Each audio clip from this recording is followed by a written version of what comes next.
Hey guys, what's up and welcome back to my channel. So today we're going to be discussing a frankly disturbing case about, I don't want to say TikToker because, you'll see why, but someone who had a massive following on TikTok, who was very popular, who relatively recently has been accused of very, very serious crime, which we'll get into. But before we do that, I did want to thank today's sponsor, which is Shudder. Shudder is the Netflix of horror. It has the largest, fastest growing human curated selection of thrilling and dangerous entertainment filled with supernatural terrors, edge of your seat thrillers, and shocking horrors added each week. You can stream all of the above for $5.99 a month or $56.99 a year, and on all of your favorite devices such as Amazon Fire TV, Roku, Xbox One, iOS, and Android. To try Shudder for free for 30 days, go to shudder.com and use promo code READYTOGLARE. One movie I recently enjoyed is titled Seance. Seance is one of those movies that's relatively lighthearted and is good for when you want to watch something creepy but not heavy. Try Shudder for free for 30 days, go to shudder.com and use promo code READYTOGLARE. Get started streaming the best horror, thriller, and supernatural content.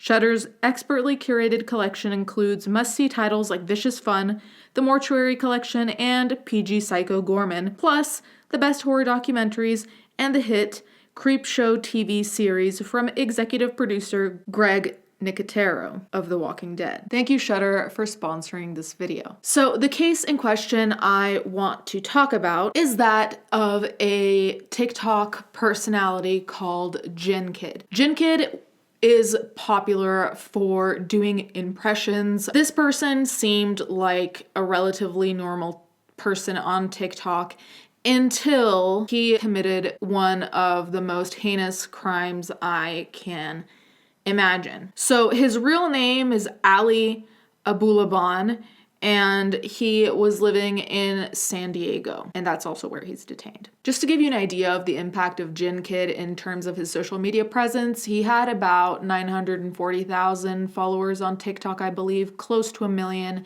On Instagram instead, 250,000 roundabout. So this was a person that was well known, not some just obscure TikToker that no one's heard of. Like I said, he did impressions. The main impressions were Scarface, John Wick, The Godfather, that type of character. So characters that are in movies that involve violence. Now, I don't think that just because he did those impressions, it meant that he was conditioned, kind of the same way that I don't think video games make kids violent. Like, I don't think him doing those impressions conditioned him to be violent. But what ended up happening is that he is accused of shooting his wife with her, what the stations are calling a quote-unquote companion, who apparently is a lover. Not that that justifies shooting anyone ever, but that is the context. Basically, what happened is that apparently Ali, and I'm not going to say his last name because I feel like I'm butchering it, but basically Ali and his wife were allegedly having marital problems. Apparently, she had asked him to move out. Apparently, there were instances of domestic abuse as well. So there was a lot going on in the background, in the sense of the background compared to the crime that he committed. He was the one who called 911 when he found his wife, Anna Abulaban, and then her quote-unquote companion, Rayburn Cardenas Barron, dead at the scene, which was at Ali's apartment. Now, the way in which he found out that she was allegedly potentially cheating was that once he was expelled from the household, he installed spyware on their daughter because, yes, there is a very young daughter, 5 years old. He had installed spyware on her iPad in order to monitor what was happening, what was going on. And according to an interview, and I'll put in the interview here, but I'm afraid it'll get copyrighted. So if you don't see it here, it got copyrighted. Did you kill her?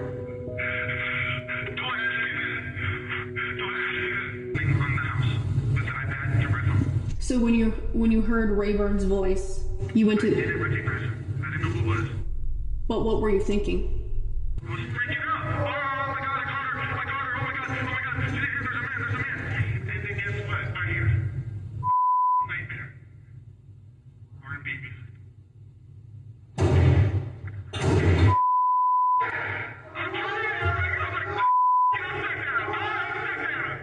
I'm like, don't do it. I'm screaming. As you're driving to the apartment. I'm like, don't do it. What happens when you get to the apartment? I go up and I see them. What did you think? What did you think? They were nothing. I didn't see that. I don't know. It was a blur. And I felt like I was on the passenger seat of my own body. When I opened the door, so it was. Broke my heart. And to see her kissing Ray on my couch with his feet on my table. With my feet. I'm running my apartment, my life, in the house that my daughter sleeps in, on the furniture that I put together. How do you expect a man to feel? Happy? Oh, I guess that's the end of my marriage. No! Where's my family? Police say they have evidence against me. I don't know what it is. So the prosecution says that you admitted to your mother that you did this, and then you pled not guilty. Can you explain that? No, I can't. I can't. Did you have a gun in the From car? school. Got picked up from school so that I could drop her off at a safe location at my dad's wife's brother, who lived an hour away. But the police surrounded me on the highway. Why did you pick her up I picked her up. from school? Why did you pick her up from school? Why wouldn't I? But you picked her up early, correct? Why did you pick her up early? Why wouldn't I? Did you know what had happened? When I would. Your wife being shot. I'm the one who called the police. Reported it. I know. I found them. When I found them, my first instinct was to save my daughter for her safety. To drop her off at a safe location. I wasn't running away. I wasn't doing anything. I have nothing to hide. What happened when you found them? No. Oh, what did I do? I wanted to be an actor. And it was right there. I was right there. The weekend before all this happened, I was in LA at the Comedy Store. I was talking to producers. I was about to have a talent agent. It was right there. Anna's childhood friend and Ali's cousin, they painted a different picture. He's a bad guy. There's nothing good about him. He's selfish. That's all I can say is selfish. Pulls out like a full bag of cocaine. Not like a little bag, a big bag. And we're like, what the hell? You know, are you trying to get us all in trouble? He goes, I'm JinnKid. I can do whatever I want. Nobody can touch me. I'm JinnKid, you know? And Ali, your family says that your social media fame changed you. They say that you were doing cocaine, didn't really care about the consequences. Nope, Are they right? that's false. My family doesn't know anything because they never cared. I asked again about his cocaine use. Do you think that made you snap? Do you think it changed you? Yeah, it messed with my brain. It made me violent. It made me, like, aggressive, you know? When I'm on it, yeah. Were you feeling any remorse about this situation? I'm broken. I'm devastated. I lost my wife. My goal was to just try to get a hold of my family. It was slipping through my fingers. But I'm the loser here. I lost. I lost the love of my life. I lost the love of my life. Everybody I reached out to when I was going through this problem, when I couldn't get a hold of Anna. Dude, you gotta leave her. You gotta leave her. I know I gotta leave her, but I don't want to leave her. Dude, you're so handsome. You're famous on the internet. You can get any model. I know I can. I don't want to. I want my wife. Could anyone else have Anna? Huh? Could anyone else have Anna? Not once she's married to me.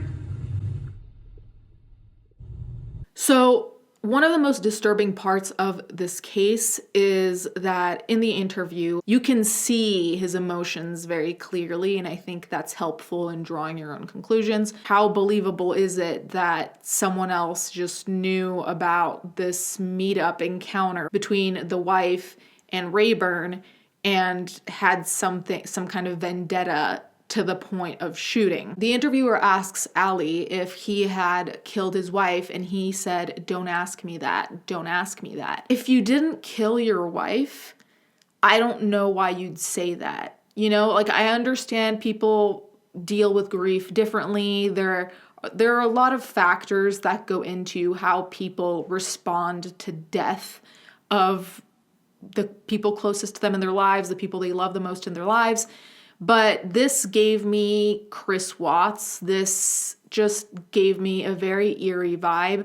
And on top of that, in the interview, the interviewer also asked, "Can anyone else have Anna?" And he's like, "Not while she's married to me."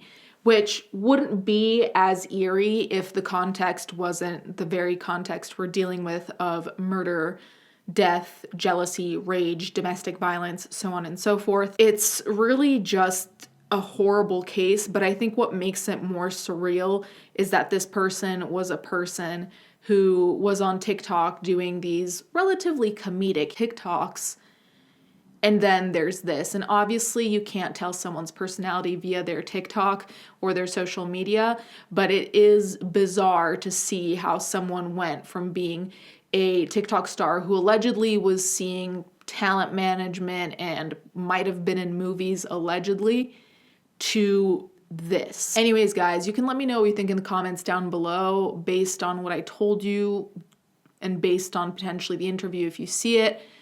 What do you think? Do you think he's guilty? A lot of people in the comments of the interview do think he's guilty because of his reactions and also the "don't ask me" as a response to whether he killed his wife and her companion.